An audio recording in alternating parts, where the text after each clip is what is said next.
Assalamualaikum warahmatullahi wabarakatuh. Waalaikumsalam warahmatullahi wabarakatuh. Selamat sore Ibu-ibu, Bapak-bapak. Selamat sore, Bu Emi. Bagaimana kabarnya Bapak-Ibu? Alhamdulillah Sehat. Alhamdulillah. Jadi bagaimana? Alhamdulillah sehat, segar, tambah luar biasa ini, tambah besar. Bapak Ibu yang kami hormati, yang saya hormati, pertama-tama marilah kita memanjatkan puji syukur kehadirat Allah Subhanahu wa taala karena karunia-Nya, karena atas limpahan anugerahnya kita bisa bertemu di dalam ruang tatap maya pada hari Senin tanggal 12 Agustus 2024 dalam rangka pengimbasan budaya positif modul 1.4. Salawat serta salam tidak lupa kita haturkan kepada Nabi besar kita, junjungan kita Nabi Muhammad Shallallahu Alaihi Wasallam yang selalu kita tunggu syafaatnya sampai yaumul akhir. Amin, amin ya rabbal alamin. Bapak Ibu yang kami banggakan dan kami sayangi, saya ucapkan terima kasih atas kehadiran dan kesediaan meluangkan waktu untuk kita bersama bertatap maya di ruang maya yang dipisahkan oleh jarak, tapi tidak dengan hati kita. Terima kasih yang luar biasa. Dan saya sangat bangga dengan kehadiran Bapak Ibu semuanya, membuat saya sangat bahagia pada sore hari ini. Bapak Ibu sekalian, sebelum mulai acara, marilah kita berdoa dulu agar apa yang kita harapkan dijabah sama Allah Subhanahu wa taala. Monggo berdoa, dipersilahkan.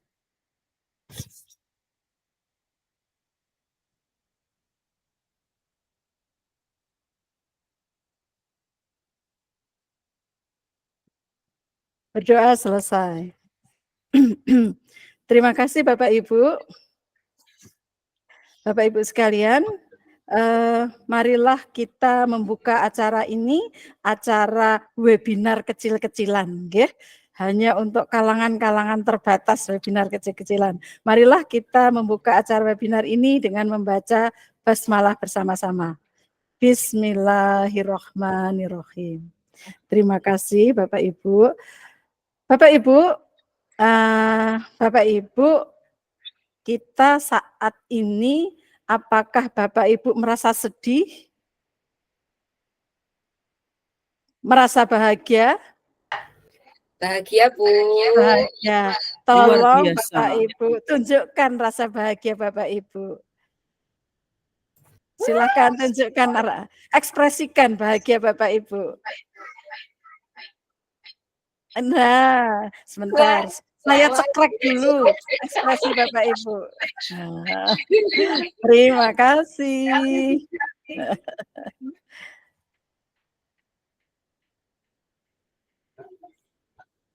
Bapak Ibu, sebelum kita ke acara inti, mari kita bergembira sebentar. Mari kita bergembira sebentar.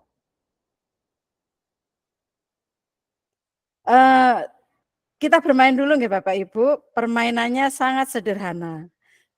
Permainan hanya Pak Bos atau Bos berkata, ya.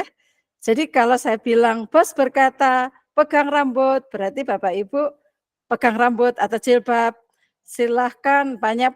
Bos berkata pegang hidung, silahkan Bapak Ibu pegang hidung. Ya, begitu? Siap nggih Bapak Ibu? Bagaimana? Siap nggih? Siap. Siap. Saya mulai.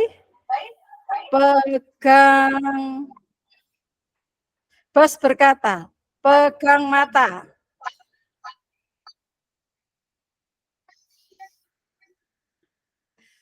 Bos berkata, pegang hidung. Bos berkata, pegang mulut. Pegang pundak.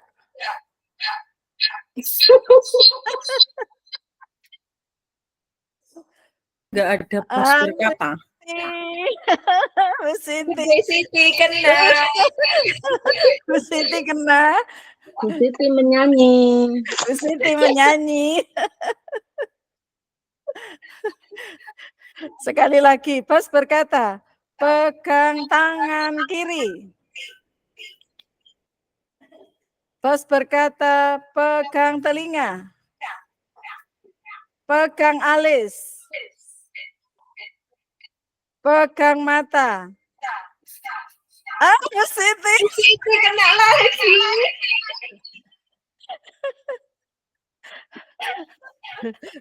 Bapak Ibu, permainan bos berkata tadi yang pegang mata tidak pakai bos berkata, ya Bapak Ibu. Jadi Bu Siti kena, Bu Siti mau nyanyi nggih? Menyanyi lagu. Lagu apa Bu Siti?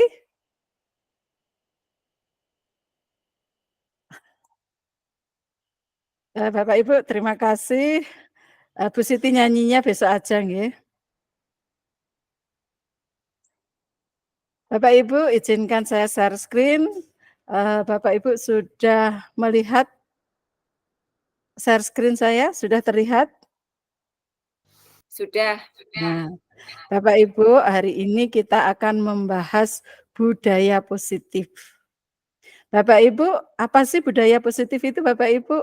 Mungkin Bapak Ibu ada yang sudah berkenalan dengan budaya positif dan apa yang dimaksud dengan budaya positif? Monggo, siapa Bapak Ibu? Nah, Bu Dwi Arum, monggo Bu Dwi Arum. Saya coba ya Bu, terima kasih waktunya.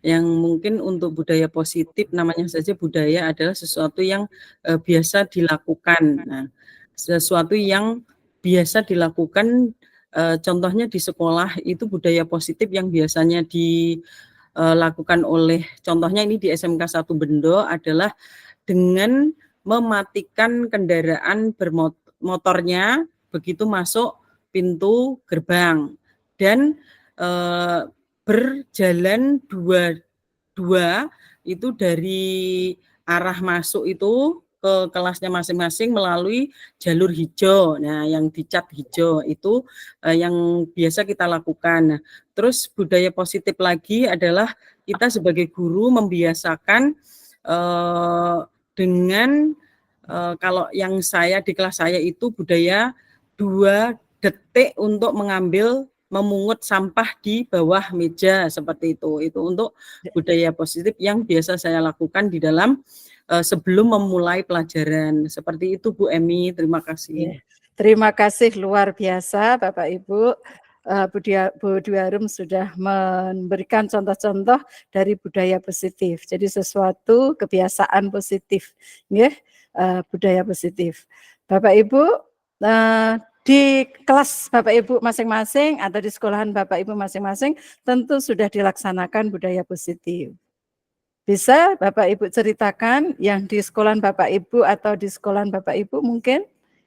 Mungkin Bu Arateh atau Bu Yulianti? Monggo.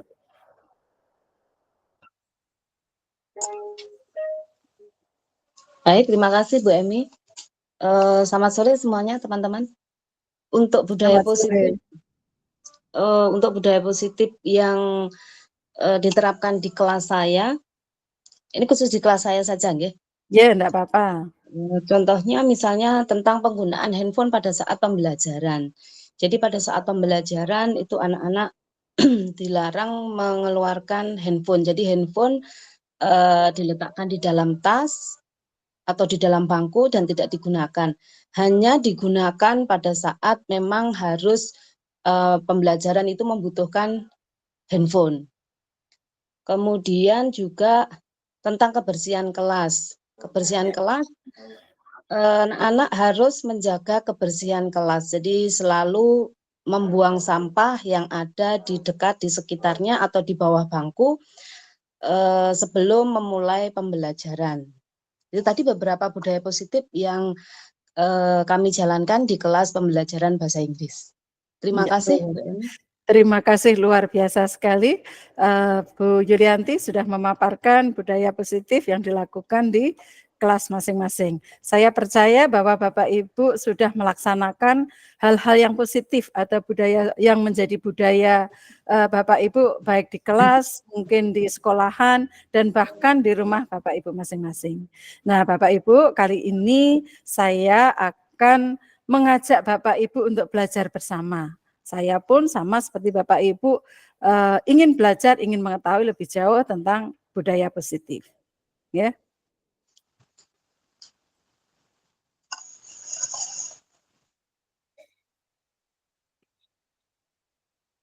Ini deh perkenalan dari saya, salam dan bahagia. Saya Ibu Emi Murniati, saya sehari-hari sebagai guru bahasa Inggris di SMKN 1 Magetan. Dan untuk saat ini saya sebagai fasilitator Angkatan 11 di BBG Jatim dan sekaligus saya sebagai CGPO Rekognisi Angkatan 11 juga. Dan saya sangat berbahagia bersama teman-teman bisa belajar bersama. Dan saya sebenarnya ingin sekali kegiatan MGMP Bahasa Inggris berjalan lagi seperti dahulu lagi pada saat kita masih muda dahulu ya Bu Yuli dan Bu Dwi Arum ya, masih zaman perjuangan dahulu. Bapak Ibu, untuk tujuan kegiatan ini yaitu adalah menyampaikan pembelajaran dari penerapan konsep inti dari modul budaya positif serta pemahaman mengenai konsep-konsep inti dalam modul budaya positif. Bapak Ibu, sebelum kita mulai belajar, kita membuat kesepakatan belajar dulu ya. Kesepakatan belajar untuk hari ini, seluruh peserta memiliki kesempatan untuk berpendapat. Yang kedua, berpikiran terbuka dan saling menghormati. Yang ketiga, jika ada satu peserta berbicara, maka peserta yang lain mendengarkan. Yang keempat, berpendapat setelah dipersilahkan. Yang kelima, berpartisipasi penuh dan mengikuti kegiatan dengan perasaan yang gembira. Dan Bapak Ibu mungkin jika perlu handphonenya pada mode silent. Bapak Ibu, bagaimana dengan kesepakatan belajar untuk hari ini? Apakah ini perlu dikurangi atau perlu ditambahi atau disepakati? Disepakati. Ya, terima kasih Bapak Ibu. Bapak Ibu, selanjutnya kita akan belajar bersama tentang materi dari modul 1.4 di program Guru Penggerak. Ini modul yang paling banyak materinya Bapak Ibu. Tetapi modul ini walaupun banyak tapi selalu berkenaan dengan kehidupan kita sehari-hari. Jadi tidak jauh dari kehidupan kita sehari-hari. Yaitu tentang disiplin positif dan nilai-nilai kebaikan universal, kemudian ada teori motivasi, hukuman dan penghargaan, serta restitusi, kemudian selanjutnya adalah keyakinan kelas. Setelah keyakinan kelas, kita akan membahas tentang kebutuhan dasar manusia dan dunia berkualitas. Selanjutnya kita akan belajar tentang 5 posisi kontrol seorang guru, dan yang terakhir adalah segitiga restitusi. Ya mungkin hal yang baru bagi kita yaitu segitiga restitusi. Kemudian untuk selanjutnya Bapak Ibu, kita di kurikulum Merdeka ini kita mempunyai istilahnya paradigma baru. Pembelajaran dengan paradigma baru merupakan pembelajaran yang dirancang dengan prinsip pembelajaran berdiferensiasi, sehingga peserta didik belajar sesuai kebutuhannya berdasarkan tahap perkembangan sesuai teori psikologi modern untuk mewujudkan profil pelajar Pancasila. Bapak Ibu mungkin sudah tidak asing lagi nggih dengan kata-kata paradigma baru, kurikulum merdeka, kemudian merdeka mengajar, merdeka belajar, kemudian dengan profil pelajar Pancasila, pembelajaran berdiferensiasi. Sudah tidak asing lagi bagi kita. Dan selanjutnya Bapak Ibu kita akan membahas tadi di sini disebutkan agar siswa punya karakter sesuai dengan profil pelajar Pancasila. Saya yakin Bapak Ibu masih hafal dengan apa itu dimensi yang ada di profil pelajar Pancasila. Mungkin bisa Bapak Ibu sebutkan apa nggih yang dimensi yang ada di profil pelajar Pancasila? Bapak Ibu, ada yang bersedia menyebutkan apa itu profil pelajar Pancasila, dimensi-dimensinya? Nggih, monggo siapa? Berarti? Saya coba Bu Emi. Nggih. Mandiri. Nggih, betul. Yang saya ingat satu lagi apa ya Bu? Mandiri. Bukan ya?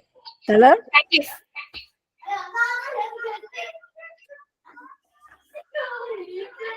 Apa? Mandiri, ya. Kemudian?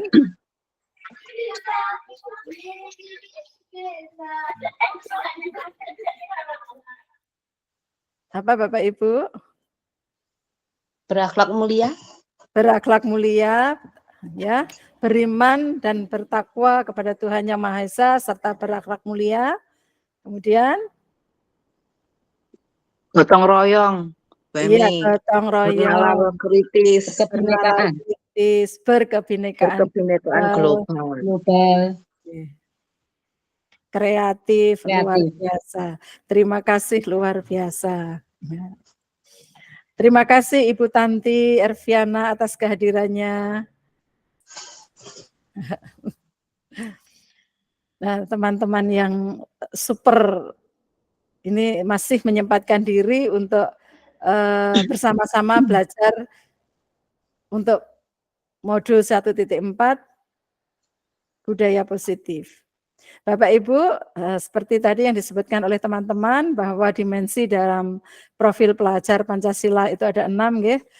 Beriman, bertakwa kepada Tuhan Yang Maha Esa dan berakhlak mulia itu sebagai yang pertama, kemudian berkebinekaan global, bergotong royong, kreatif, bernalar kritis dan mandiri.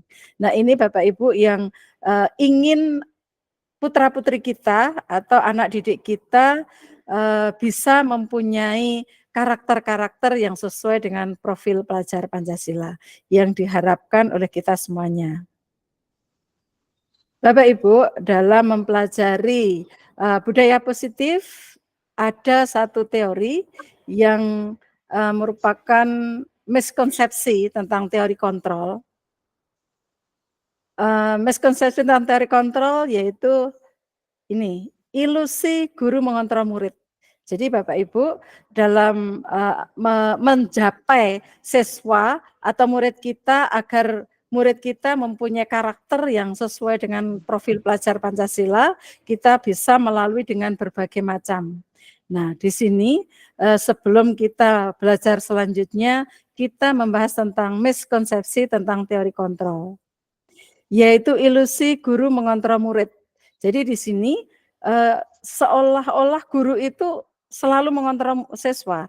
Siswa kalau tidak dikontrol oleh guru akan tidak bisa berbuat apa-apa. Kemudian ilusi bahwa kritik dan membuat rasa bersalah mampu menguatkan karakter. Jadi kalau kita mengkritik yang banyak dan membuat seorang siswa itu bersalah, itu akan menguatkan karakter. Karakter anak akan menjadi baik. Demikian juga dengan tadi, kalau guru mengontrol murid dengan selalu dikontrol, terus merasa akhirnya nanti murid akan menjadi baik. Itu miskonsepsi tentang teori kontrol. Kemudian ilusi bahwa orang dewasa berhak memaksa. Jadi karena kita merasa dewasa dan anak-anak dianggap masih anak-anak, kita memaksakan kehendak kita. Jadi anak-anak tidak diberi kebebasan untuk mengungkapkan idenya, ide kreatifnya, kemauannya, keinginannya. Nah, itu dianggap bahwa dengan seperti itu akan berhasil. Kemudian ilusi yang keempat yaitu miskonsepsi yang keempat yaitu ilusi bahwa semua penguatan positif, efektif dan bermanfaat. Jadi kita menganggap selama ini bahwa dengan memberi penguatan kata-kata yang bagus, pujian yang terus-menerus, serta pemberian hadiah itu akan akan bermanfaat, akan mengakibatkan menjadi lebih baik. Itu miskonsepsi yang selama ini ada di sekitar kita, ada di dalam masyarakat kita. Dan selanjutnya Bapak Ibu, merubah paradigma yang sudah ada ini, merubah paradigma stimulus respon ke pendekatan teori kontrol. Stimulus respon tentang dunia, bahwa realitas kebutuhan kita sama. Kita menganggap untuk stimulus respon tentang dunia, realitas kebutuhan kita sama. Sedangkan kalau teori kontrol tentang dunia, realitas atau kebutuhan manusia itu tidak sama. Berbeda. Antara satu dengan satunya itu selalu berbeda. Antara laki-laki dan perempuan juga berbeda. Antara orang Magetan dengan orang Surabaya juga mungkin berbeda. Nah, banyak pengaruhnya. Itu menurut teori kontrol. Sedangkan menurut stimulus respon sama. Kemudian semua orang melihat yang sama. Semua orang melihat hal yang sama. Kalau di teori kontrol tentang dunia, setiap orang memiliki gambaran yang berbeda. Jadi Bapak Ibu, umpamanya Bu Ratih melihat pagi ini. Bu Ratih menganggap pagi ini adalah sore ini adalah sore yang indah. Karena Bu Ratih akan jagong bersama pasangannya, pakai baju yang cantik dan sebagainya. Menganggap itu. Sedangkan baratnya Paknya Bu Yuli menganggap sore ini tidak indah. Kenapa? Karena Bu Yuli saat ini sedang dirundung rindu, merindukan anaknya yang kuliah jauh di sana. Nah, benar kah? Nah, itu teori kontrol. Jadi ada yang berpendapat sama untuk stimulus respon, sedangkan teori kontrol berbeda. Kemudian kita mencoba mengubah orang agar berpandangan sama dengan kita. Jadi kita meminta kalau stimulus respon itu agar orang itu mau mengikuti pendapat saya.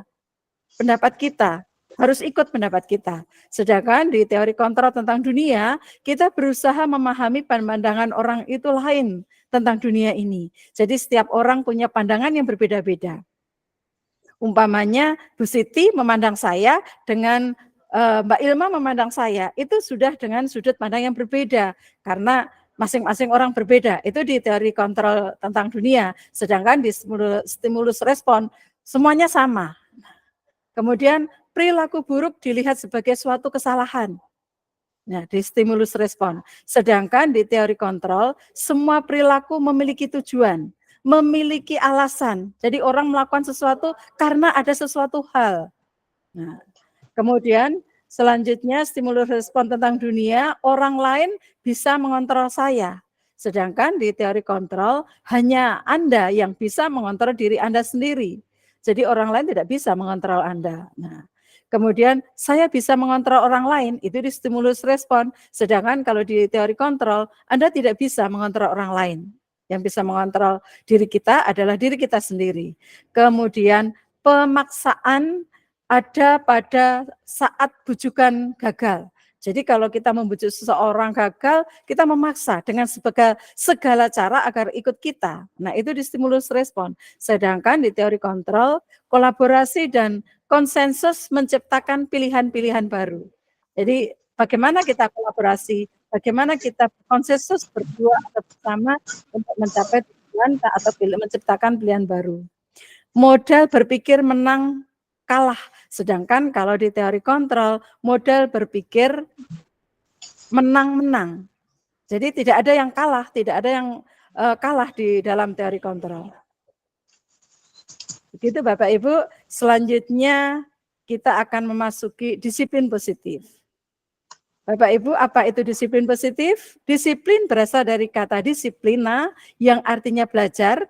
Disiplin mengacu pada disiplin diri yang memiliki tanggung jawab terhadap apa yang dilakukannya berdasarkan nilai-nilai yang diyakini. Kemudian, disiplin positif merupakan salah satu cara penerapan yang disiplin yang bertujuan untuk menumbuhkan kesadaran serta memberdayakan peserta didik tanpa imbalan penghargaan atau reward atau ancaman atau hukuman.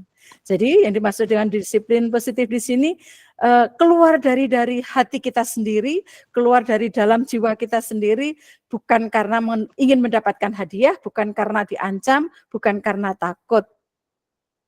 Kemudian tujuan kita sebagai pendidik adalah menciptakan peserta didik yang memiliki disiplin dari mereka berperilaku mengacu pada nilai-nilai kebajikan universal dan memiliki motivasi intrinsik dalam perilaku ke arah yang lebih baik.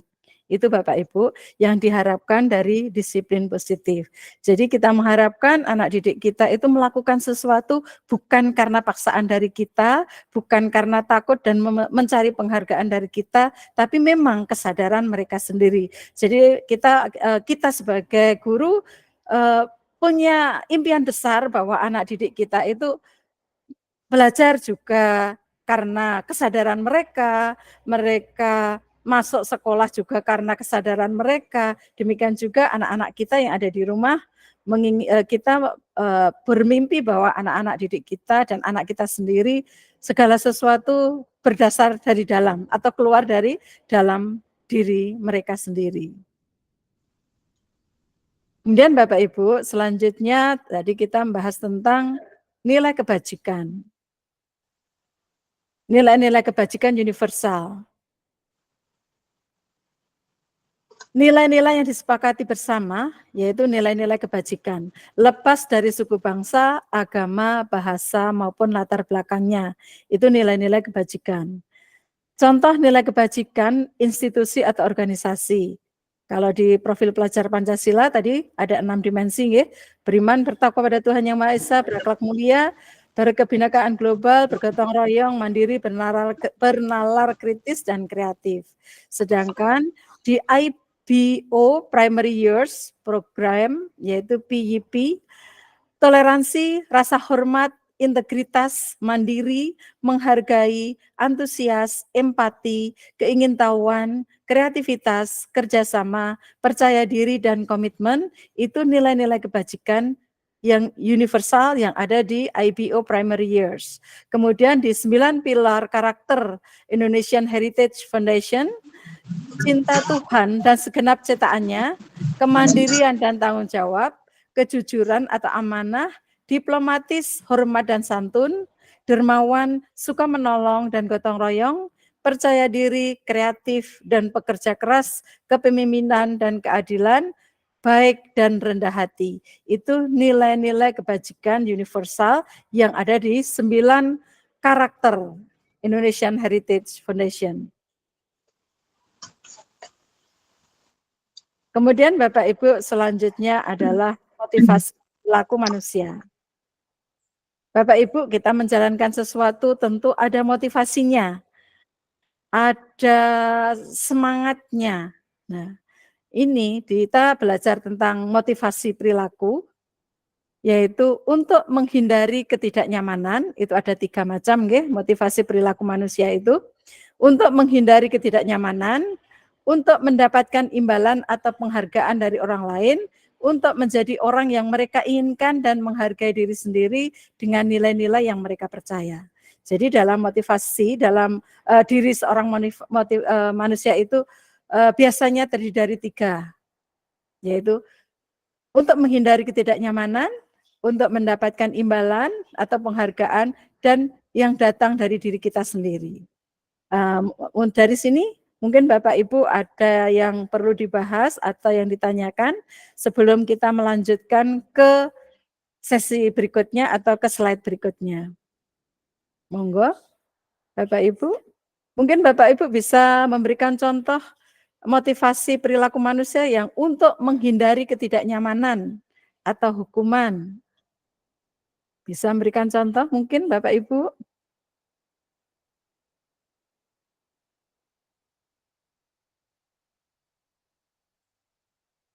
Monggo, adakah di antara Bapak Ibu yang siap dengan contoh untuk mendapatkan imbalan untuk menjadi orang yang mereka inginkan? Ya. Oke.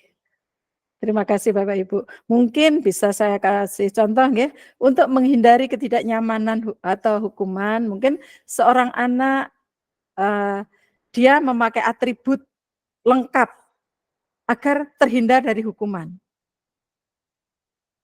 Nah, terus contohnya ada kita naik kendaraan bermotor dengan memakai helm agar tidak ditilang oleh polisi. Nah, itu untuk agar menghindar dari ketidaknyamanan atau hukuman. Kemudian untuk mendapatkan penghargaan, mungkin anak didik kita melakukan hal yang terbaik, umpamanya, oh, nggih, monggo Bu Harum. Untuk mendapatkan imbalan atau penghargaan, mungkin dia belajar dengan sungguh-sungguh, dia tidak pernah bolos, kemudian dia selalu melakukan tugas-tugasnya untuk mendapatkan ranking 1, ibaratnya seperti itu. Sedangkan untuk yang menjadi orang yang mereka inginkan, contohnya kita sendiri, kita naik motor, memakai helm, walaupun jauh, walaupun dekat, kita tidak mikir bahwa ini nanti untuk biar nggak ditangkap polisi, biar tidak kena tilang. Tidak, kita memang sadar bahwa helm itu gunanya untuk menjaga keselamatan kita pada saat kita berkendara. Kemudian kita memakai helm yang atas kesadaran diri, bukan karena ingin mendapatkan penghargaan atau menghindar dari hukuman.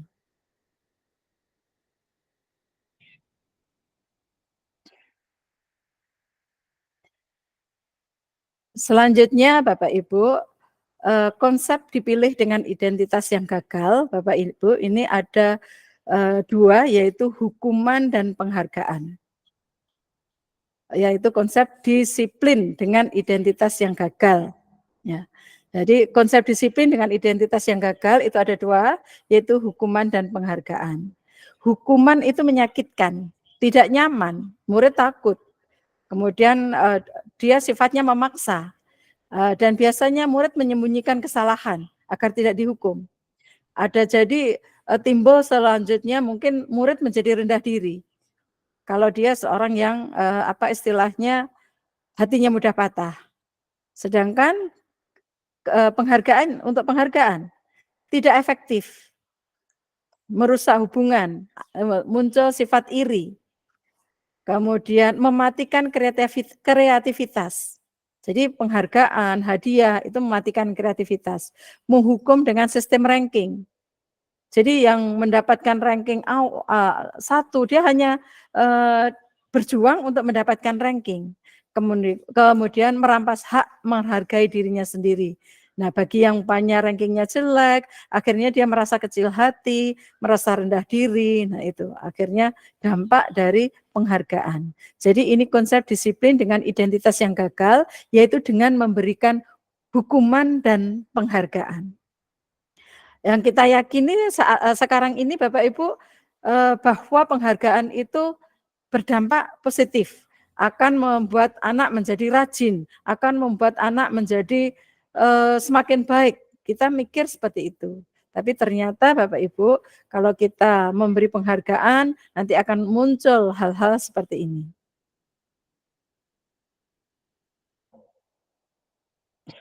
Kemudian konsep disiplin dengan identitas sukses, yaitu dengan sistem konsekuensi dan restitusi. Konsekuensi, penguatan jangka pendek.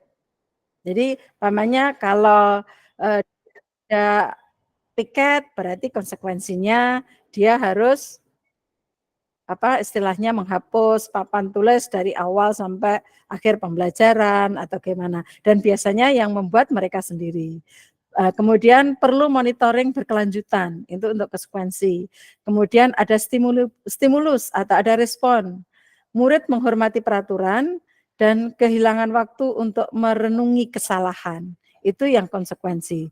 Sedangkan Konsep disiplin untuk identitas sukses untuk restitusi, murid bertanggung jawab untuk perilakunya. Kemudian fokus pada pemecahan masalah jangka panjang. Kemudian murid menghormati dirinya dan orang lain. Kemudian teori kontrol, dirinya memegang kontrol. Jadi teori kontrolnya dirinya itu memegang kontrol. Kemudian membuat murid bersemangat untuk memperbaiki kesalahannya.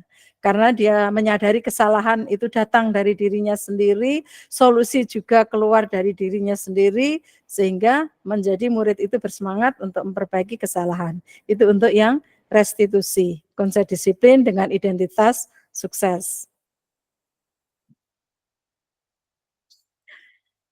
Bapak Ibu, sampai di sini ada pertanyaan?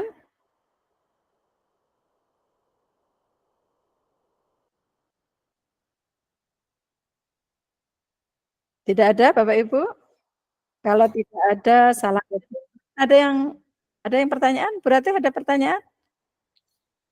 Tidak ada Bu untuk saat ini. Ya, terima kasih. Belum, Ya, belum. belum ada. Belum. Kita lanjut ke keyakinan kelas.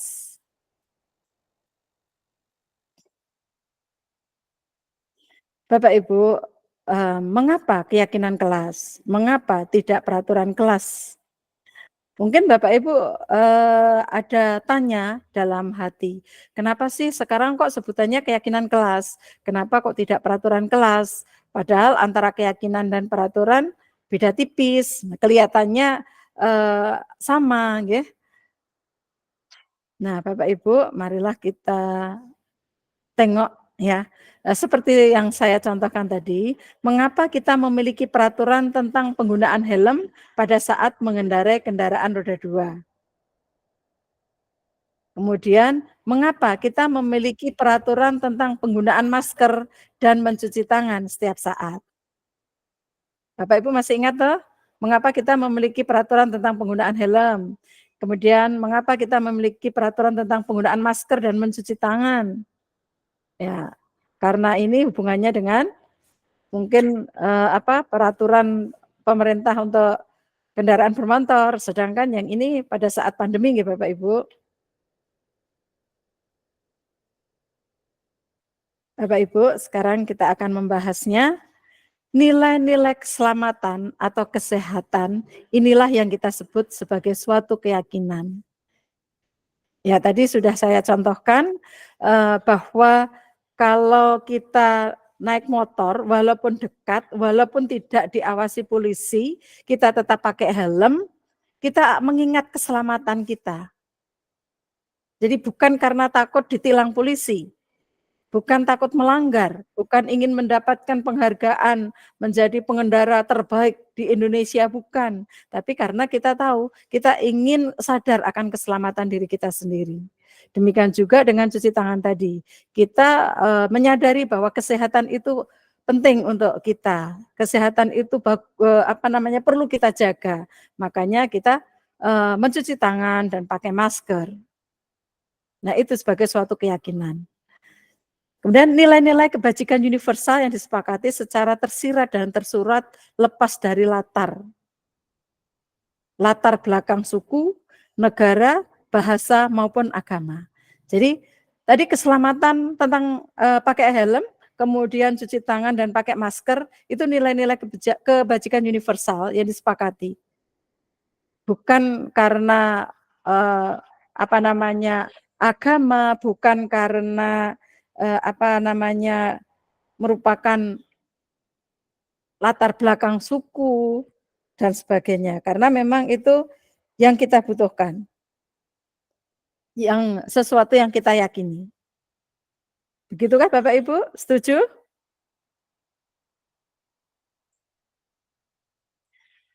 Kemudian Bapak Ibu, selanjutnya kita akan membahas pembentukan keyakinan kelas atau keyakinan sekolah. Mungkin bagi kita guru-guru mapel atau guru-guru kelas atau mungkin wali kelas, kita bisa membuat keyakinan kelas. Mungkin untuk skalanya Wakasek atau kepala sekolah, mungkin kita bisa membuat keyakinan sekolah. Keyakinan kelas bersifat lebih abstrak daripada peraturan yang lebih rinci dan konkret. Kemudian, keyakinan kelas berupa pernyataan-pernyataan universal. Jadi tidak terlalu rinci seperti peraturan pemerintah dan sebagainya Bapak Ibu. Jadi hanya lebih bersifat abstrak dan universal. Kemudian pernyataan keyakinan kelas senantiasa dibuat dalam bentuk positif. Berarti di sini Bapak Ibu, pada saat Bapak Ibu membuat keyakinan kelas, hindari menggunakan kata-kata negatif. Jangan, tidak boleh, itu kita hindari. Ya, kita menggunakan kalimat-kalimat positif. Jadi kata jangan, kata tidak boleh, tidak, itu kita hindari. Kemudian keyakinan kelas hendaknya tidak terlalu banyak, sehingga mudah diingat dan dipahami oleh semua warga kelas. Jadi tidak sampai berbelasan sampai banyak poin-poinnya tidak, tapi singkat, padat, tapi gampang diingat. Ya. Itu untuk keyakinan kelas. Keyakinan kelas sebaiknya sesuatu yang dapat diterapkan di lingkungan tersebut. Kalau sesuatu yang tidak bisa diterapkan, tidak usah Bapak Ibu. Yang bisa dilakukan oleh kita semuanya, oleh anak-anak. Semua warga kelas hendaknya ikut berkontribusi dalam pembuatan keyakinan kelas lewat kegiatan curah pendapat. Jadi Bapak Ibu pada saat menyusun atau membuat keyakinan kelas, silahkan ketua kelas atau wakilnya memimpin anak-anak untuk mendiskusikan pembuatan keyakinan kelas. Jadi bukan kita sebagai guru yang memberikan yang membuatkan. Kemudian bersedia meninjau kembali keyakinan kelas dari waktu ke waktu. Jadi ibaratnya kita meninjau kembali setelah 3 bulan atau setelah 1 semester kita bisa tinjau kembali mana yang perlu ditambah, mana yang cocok, mana yang perlu dikurangi, perlu diganti, itu Bapak Ibu.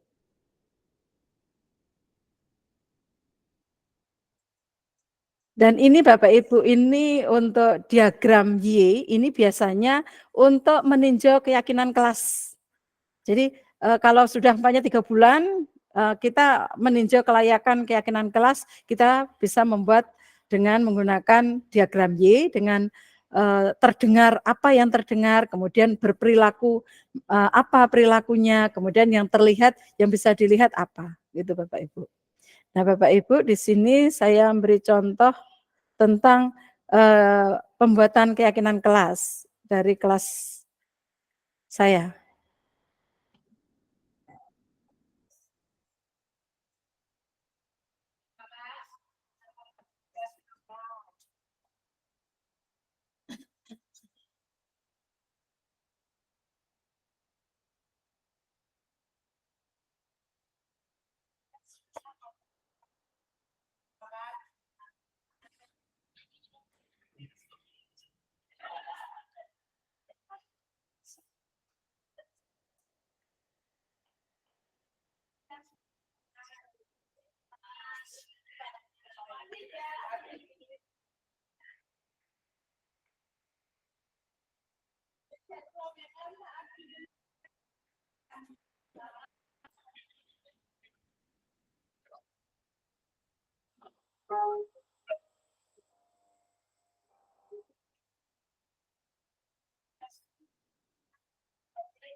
Ya. Bapak Ibu tadi contoh dari pembuatan keyakinan kelas. Ini baru taraf diskusi Bapak Ibu. Jadi belum membuat belum menyimpulkan. Jadi anak-anak masih banyak yang menggunakan kata jangan, tidak boleh, tetap saya biarkan saja. Tapi nanti pada saat kita sudah dalam menyusun yang jadi kesimpulan dari diskusi ini nanti kita bikin yang singkat, yang universal dan menghindari kata-kata negatif tadi. Ini masih dalam taraf membuat berdiskusi untuk membuat keyakinan kelas. Jadi anak-anak boleh mengutarakan pendapat masing-masing. Boleh dengan cara angkat tangan langsung, bicara langsung, boleh ditulis di papan tulis, boleh ditulis di di kertas itu, di kertas sticky note, boleh ditulis dimanapun, terserah Bapak Ibu dengan cara apa, Bapak Ibu bisa menentukan dan mungkin bisa dibicarakan dengan anak-anak.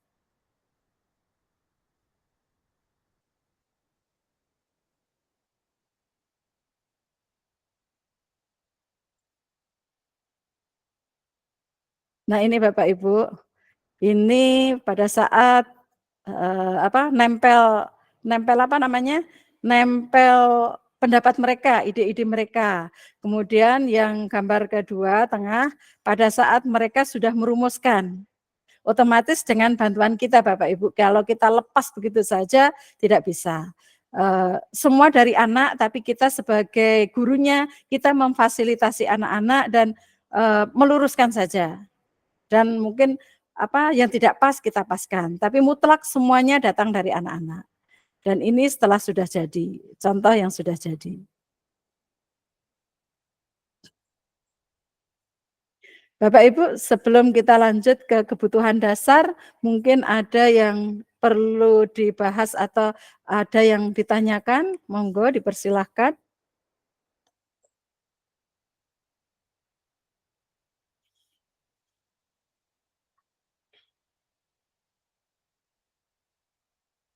Bu Siti, mungkin ada pertanyaan?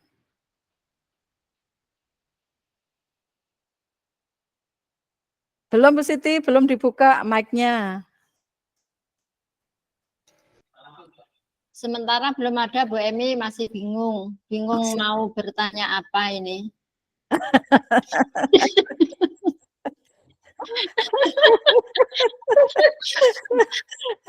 Masih bingung untuk merumuskan pertanyaan ini.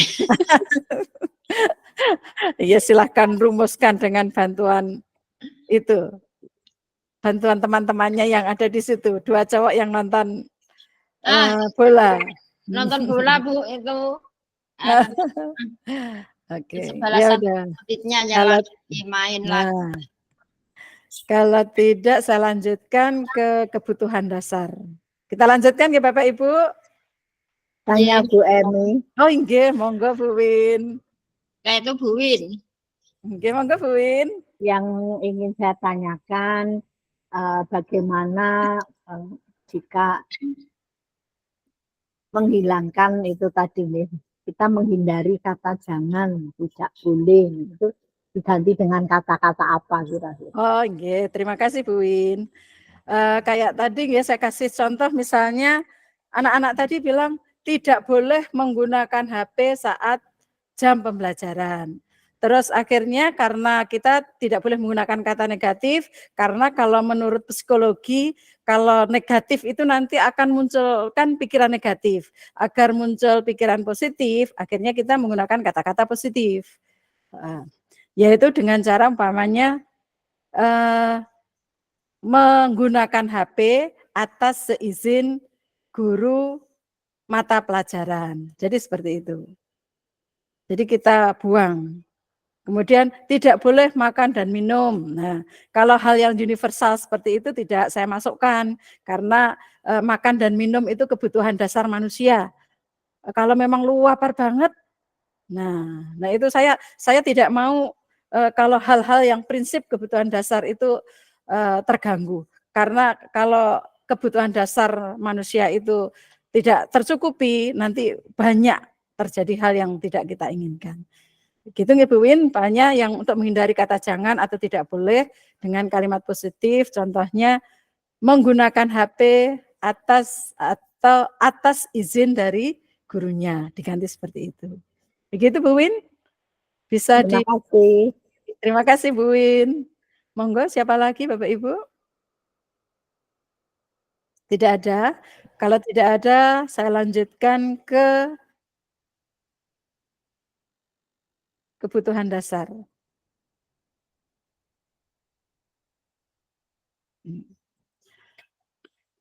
Bapak Ibu, kita paham bahwa kita itu sebagai manusia mempunyai sesuatu yang kita butuhkan dan sebagai kebutuhan dasar manusia.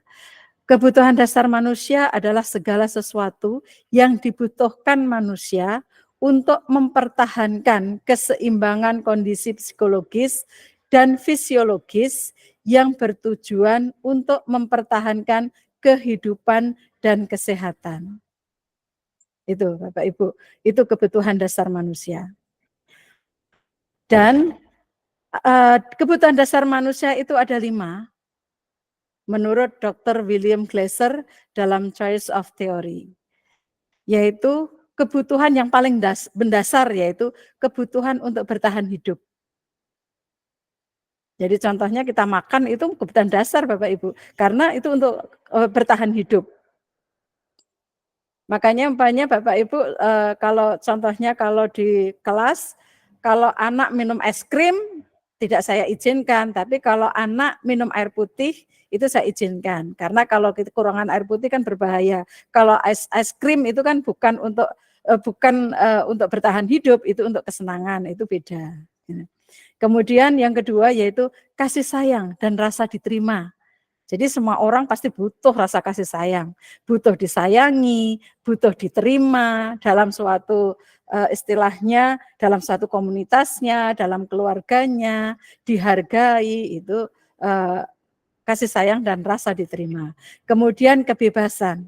Setiap orang butuh kebebasan, tidak ingin selalu terkekang, ingin sesuai dengan keinginannya sendiri.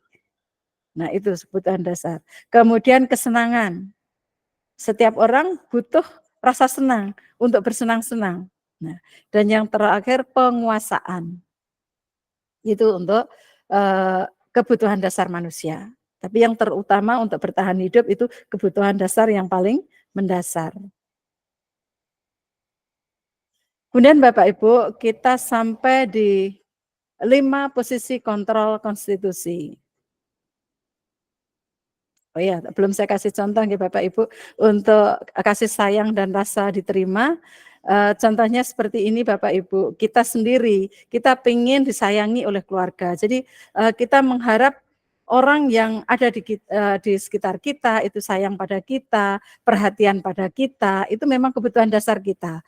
Kemudian kita diterima, umpamanya walaupun saya itu nggak bisa matematika, tapi saya pun juga minta diterima. Saya bisanya, contohnya si A bisanya menyanyi, dia tidak bisa matematika. Dia pun minta diterima kemampuannya untuk menyanyi tersebut karena dia tidak bisa matematika.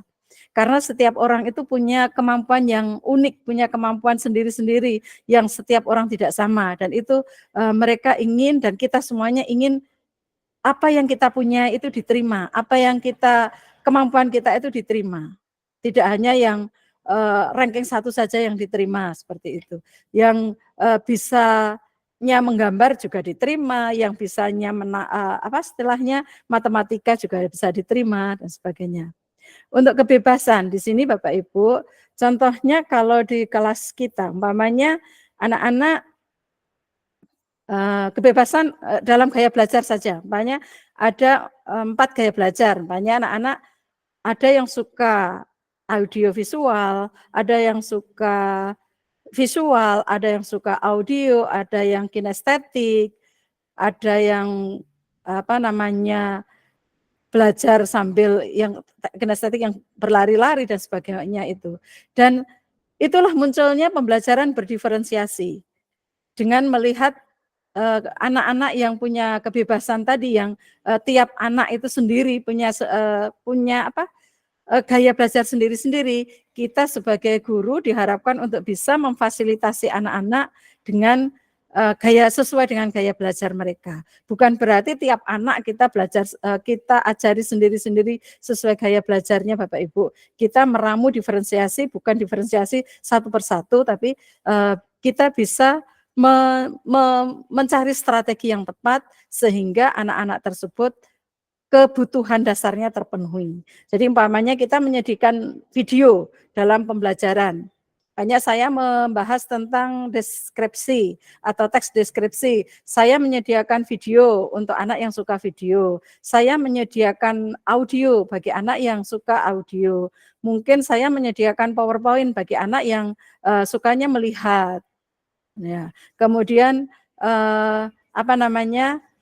saya menyediakan teks atau mind map bagi anak-anak yang punya suka membaca dan sebagainya. Saya memberikan teks yang suka membaca. Jadi anak-anak boleh memilih sesuai kesukaan mereka, sesuai dengan gaya belajar mereka. Itu yang dimaksud dengan kebebasan.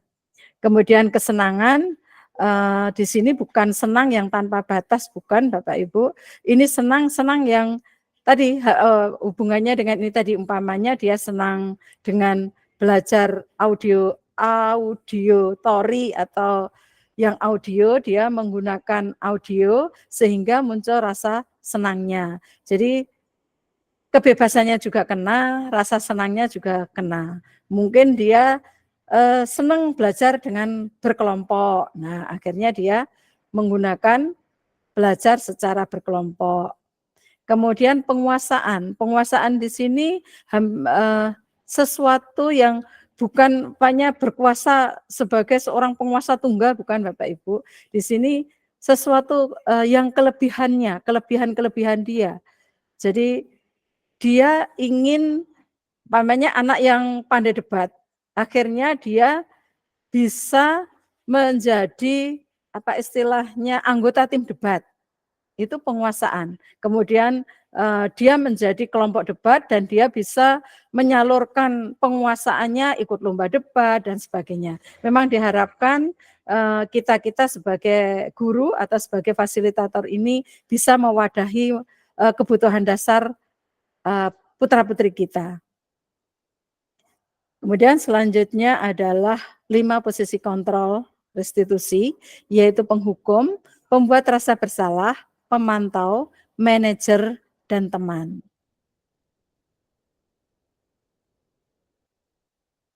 Contoh kasus, siswa sering terlambat datang ke sekolah. Hukuman itu untuk yang penghukum. Jadi dihukum untuk nyapu dan sebagainya. Guru marah dan murid takut. Kemudian guru menghukum siswa dengan mengikuti kegiatan pembelajaran dari luar selama 1 jam pelajaran, atau mungkin suruh bersih-bersih, itu yang penghukum. Kemudian untuk konsekuensi, guru tegas dan menghormati tata tertib sekolah. Kemudian untuk sebagai konsekuensi, siswa tidak bisa mengikuti kegiatan pembelajaran seperti teman yang lain, atau siswa yang terlambat diberikan tambahan tugas. Nah ini, jadi bedanya hukuman sama konsekuensi. Kalau yang ini guru tegas, menghormati tata tertib sekolah, dan siswa sudah tahu sendiri konsekuensinya. Sedangkan kalau ini dihukum, sedangkan konsekuensi, siswa tahu sendiri tentang hukumannya. Bapak Ibu, contoh penerapan 5 posisi kontrol. Ini tadi kasus siswa yang memakai atribut lengkap saat upacara bendera. Penghukum yaitu patuhi aturan sekolah lalu berdiri di depan barisan. Itu penghukum. Jadi langsung disuruh berdiri di depan untuk baris, itu penghukum. Sedangkan kalau pemantau, kamu sudah melanggar apa peraturan dan konsekuensinya. Biasanya kalau pemantau itu tidak hanya sekali langsung dihukum Bapak Ibu, biasanya dipelajari dulu, dipantau sekali, 2 kali atau 3 kali, tidak langsung serta-merta dihukum. Itu untuk posisi kontrol pemantau. Kalau penghukum biasanya dengan kata-kata yang kasar, dengan suara yang keras, dan langsung diberi hukuman.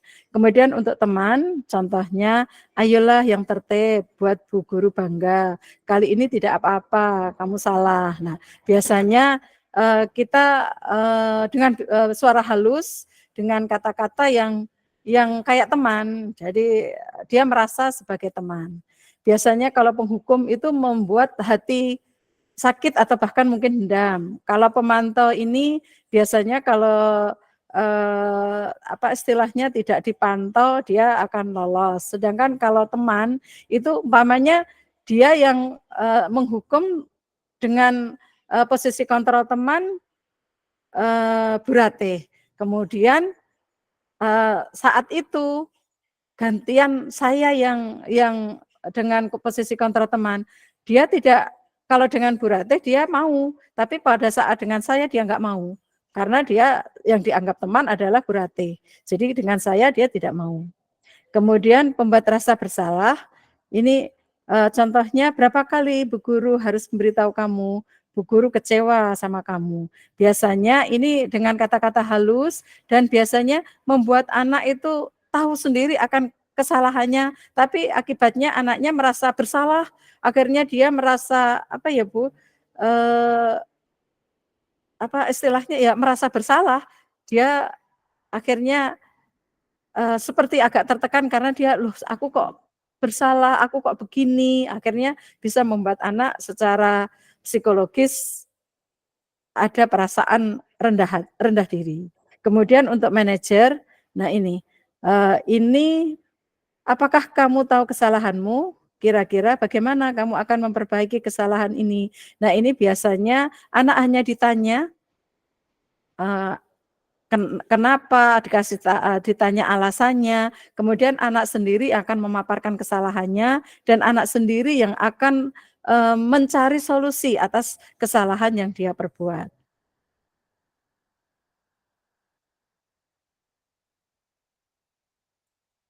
Kemudian restitusi itu Bapak Ibu digunakan untuk menanyakan keyakinan kelas, dirinya dan membantu siswa menyelesaikan permasalahannya yang dihadapi siswa sehingga dia sering datang terlambat. Tadi seperti yang saya katakan tadi, jadi dia istilahnya ditanya alasannya apa, dia melakukan sesuatu karena setiap tindakan pasti dilakukan karena ada suatu alasan.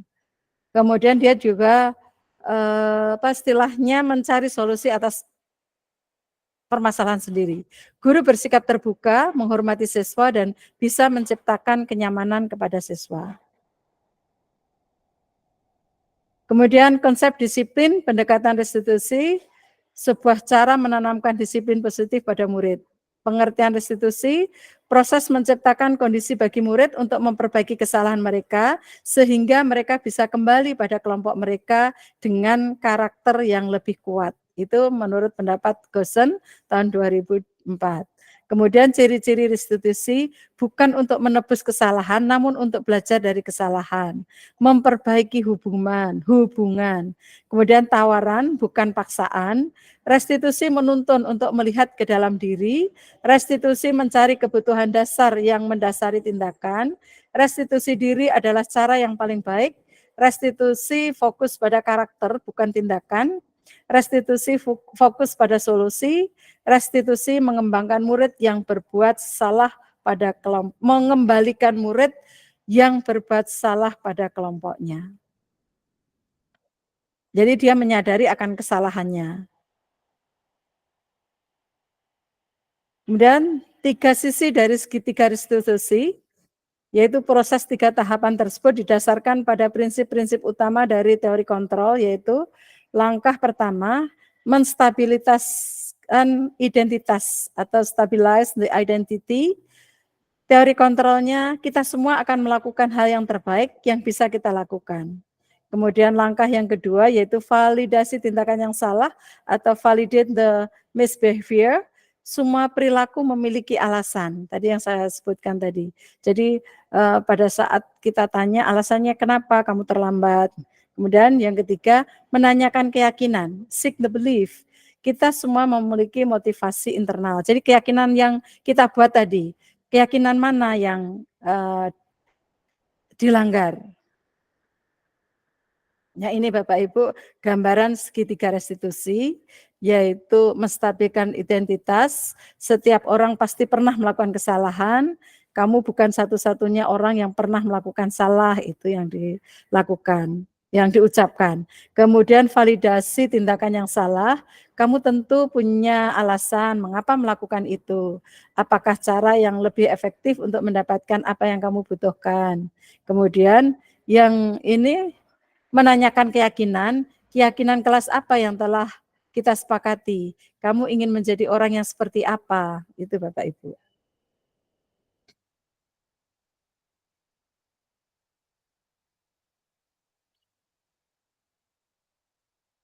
Ini agak pelan nggih Bapak Ibu.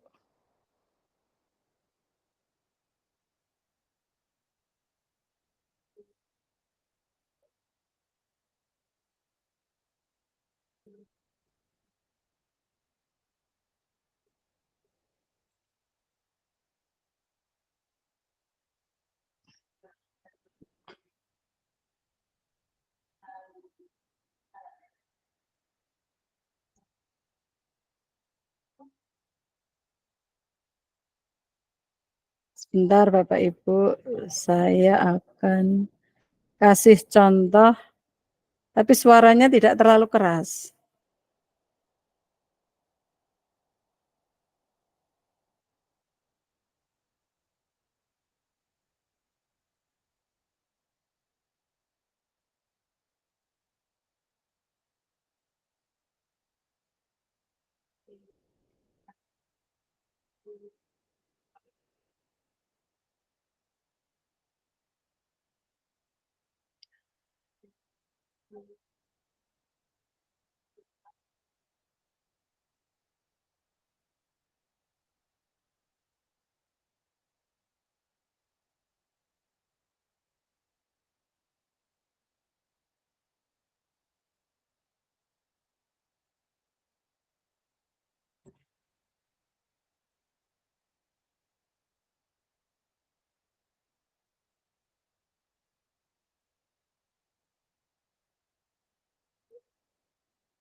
Begitu Bapak Ibu, kira-kira yang bisa kami sampaikan kepada Bapak Ibu. Izinkan saya berpantun. Curug 9 airnya bersih. Cukup sekian dan terima kasih.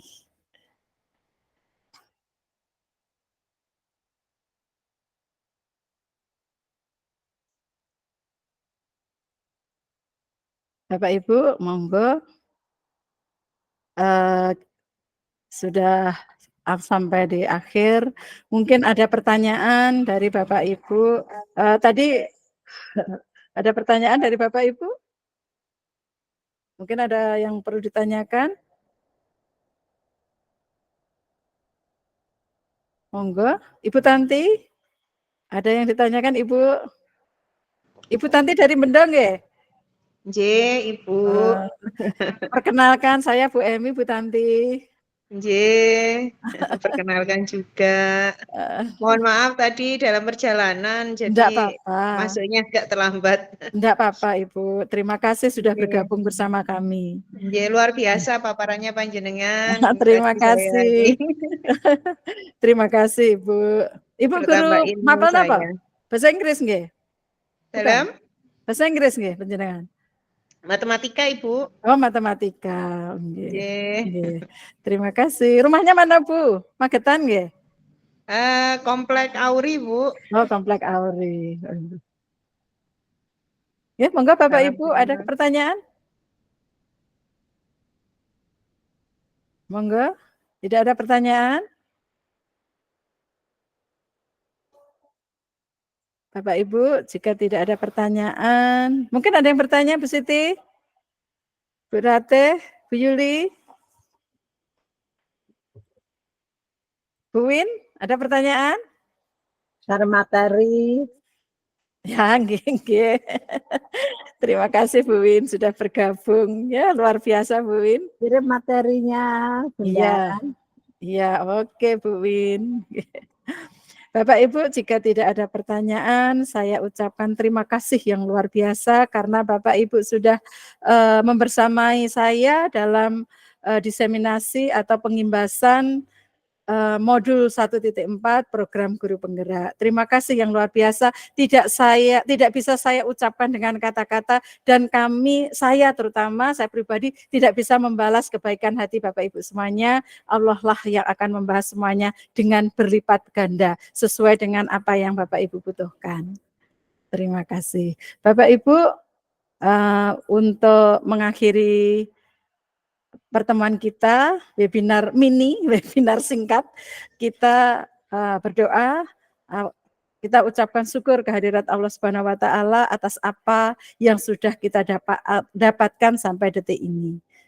Yang tidak bisa kita hitung satu persatu. Monggo Bapak Ibu kita berdoa sebagai penutup. Doa dipersilahkan.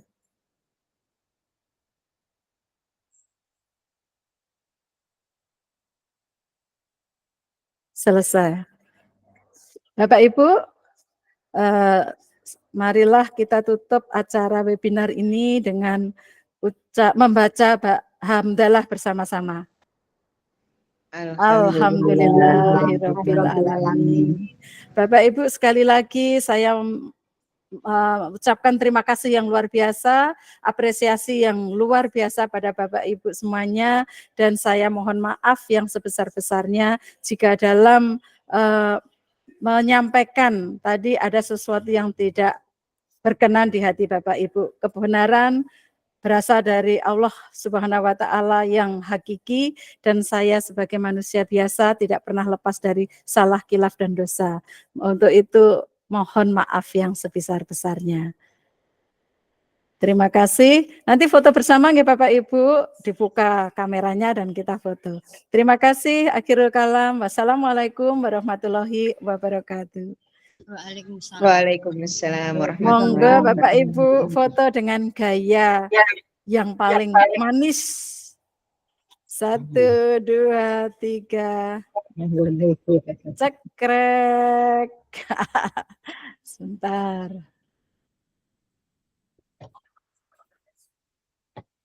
Sekali lagi. 1, 2, 3.